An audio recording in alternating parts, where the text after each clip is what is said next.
This is a response I get whenever I post about a book or a study I've read, and it is a fair question. And there is a really big problem with men not believing women. I want to talk about how arguments about the mental load come up in our homes, and certainly about how they came up in my home. This is how the conversation went down. Very stressed woman feeding the baby whilst planning all our lives for the next 2 months. Why do I have to do everything? Very stressed man holding a toddler whilst sterilizing bottles for the next feed, unpacking the shopping he's just done. What are you talking about? Can you not see any of the stuff I'm doing? Why do the things I do count for nothing?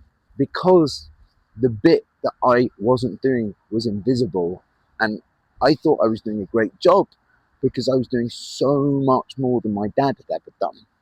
And we didn't have the language, we didn't have the terminology for invisible labor, mental load, cognitive labor, emotional labor. It took studies and it took very clever academics to come up with these terms, and then it took authors to write books about them. We didn't have any vocabulary. Our arguments were like two Neanderthals, like hurt feelings, angry, bitter, disappointed, like two monkeys throwing shit at each other. So that's point one. We needed the studies so that we had the language. Point two is when I started to read the books, it gave just this perspective of like, this isn't personal. These attacks, they felt so personal. The criticism was personal.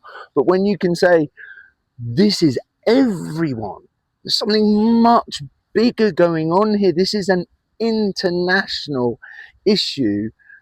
It wasn't us. That was, I can't tell you what a relief that was. And I've been so defensive. And that knowledge let me put down my sword, and one of us had to put down that sword for us to move forward. So yes, I didn't believe my wife because my lived experience completely contradicted the thing that she was saying to me. And yes, men are defensive when they are criticized, but we are cast in these roles of the criticizer and the defender, and it's everyone. So please read the studies, read the books, get the language.